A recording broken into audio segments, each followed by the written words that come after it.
noticed while I was working out in the gym that the military was having a conference. I was like, oh, why am I getting this notice? I've never had this before. So I look in, and it's General Silly Millie. Are they broadcasting from the spa? So I'm like, or is this somebody else? I don't know. So anyway, he and the Secretary of Defense were having a little conference together. And I was like, God, these two clowns, these A clowns, I can't believe it. So I'm looking at the comments. I'm like, the hell with this. I'm going to make my own comment here, because I've been doing that lately. So I'll go in, and I remember looking at President Trump and his Twitter. His Twitter was just full of troll nastiness. You know, it's like, oh, I'm not even going to touch that. But now I've decided enough of that. You know, it's time to push back on these trolls. You know, they've been getting away with some crazy stuff. So now it's time to show them who's really in charge here.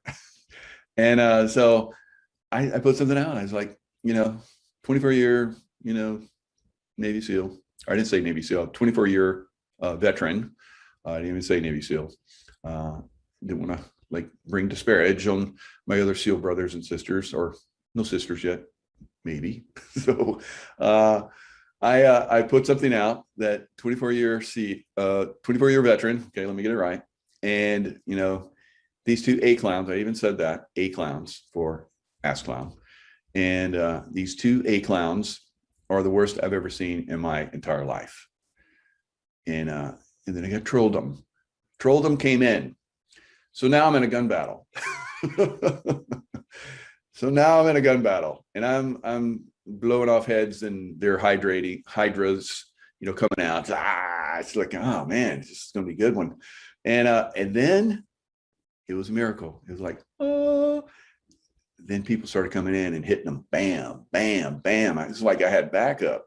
It's like I had my army with me, and I didn't even call them in. There was like boom, boom, boom. And the trolls got overwhelmed. The trolls got overwhelmed. They went away. I was like, wow, I can't believe that just happened. So that was good. So that's the way we start to push back on this. We stop being the nice guys, because they're not nice guys. They're trying to destroy us, literally. So they're getting pushed back on by me now. And I see a lot of you guys are fed up with it too. So that's good. That's how we start to win these wars, because it's all the digital war. Like 107 says, 107 will be joining me at 3:00 here tomorrow. So you definitely want to tune in for that. And we'll talk about some good stuff. We share a lot of opinions on a lot of stuff, and we'll see what he wants to reveal, because he likes to come on my show and reveal some stuff sometimes. I think every time he comes in, he reveals massively to me, but I am on a different level. So I don't think everybody gets it, unfortunately. I would love to, see the day where everybody gets it, because I see people in the chat like, he's just saying the same stuff all over again. It's like, wow, like, you don't get this, do you? But people are where they're at. And I think as time goes on, more and more people really start to get, the people that are standing up and trying to work to, free America. So let's share the screen, and I'll talk about a few things here. Nice stuff going on. No, not really, but we can get some goodness out of it. Speaker Pelosi just admitted the obvious, that the January 6th Select Committee is nothing more than a partisan political charade. This is from Jim Jordan. So Jim Jordan, Pelosi basically said, a couple of your appointees, they're not going to work out. So what did Jim Jordan say? Or what did he do, more appropriately? He pulled all Republicans from Pelosi's sham committee.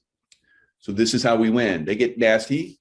You want to be nasty? All right, that's fine. But we're not going to play that game. And we're going to beat you at your nasty game. House Democrats must answer this question, Jim Jordan said. Why are you allowing a lame duck speaker to destroy this institution? This is the people's house, not Pelosi's house. So we need to keep, pushing back on these people with their nastiness, their charades of helping people. They're not helping anybody. They're trying to destroy our country. Speaking of which, you know, the border, I just heard this today and I was like, unbelievable. You know, that border wall that there were, you know, billions of dollars was, you know, supposed to be taken care of. You know, Biden administration, when it came in, they basically shut it down, and they shut it down because they were going to do a study for 60 days to see if it was really important to build the border wall. Well, now, of course, we're 6 months in, they still haven't done anything. So in the meantime, the people that have all that equipment down there, all those supplies are watching that. Guess how much they charge per day to do that?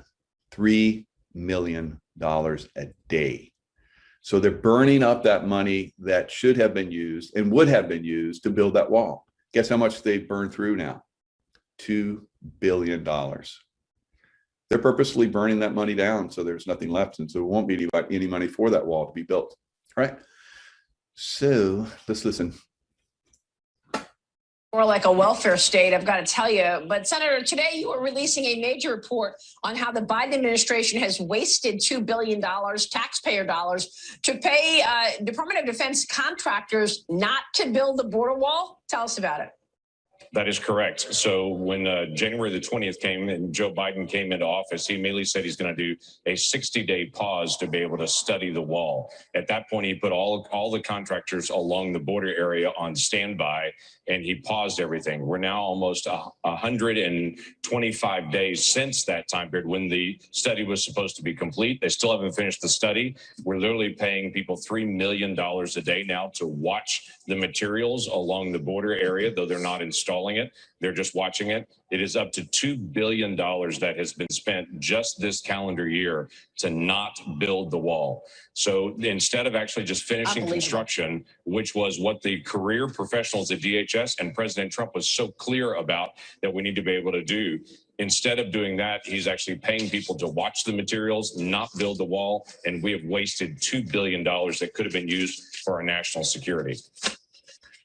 This is absolutely extraordinary. And, you know, they say that COVID. A little bit more of what's going on in the world.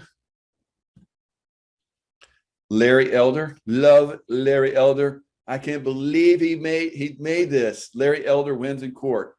Hoo-yah, Larry Elder. I think Larry Elder is going to be the next governor of California, guys.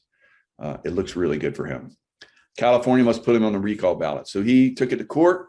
And let's see what the judge said.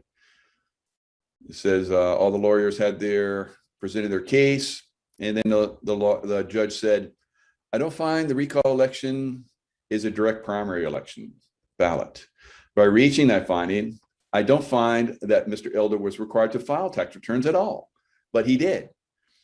I would grant the petition and issue a peremptory and writ of mandate directing the respondent and all persons under her control to file Mr. Elder's nomination documents, qualifying him as a candidate and place his name and ballot designation on the ballot, and any sample ballot and voter pamphlet for a candidate for governor of the state of California in the September 14th recall election."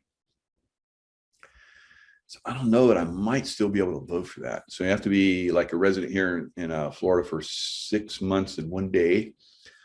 I might still be able to vote for that and then come back and become a resident of Florida. So that would be cool, right? Yeah, we'll see how that works out. Because I love it, Larry Elder. I'm definitely going to support him. Definitely going to talk about him.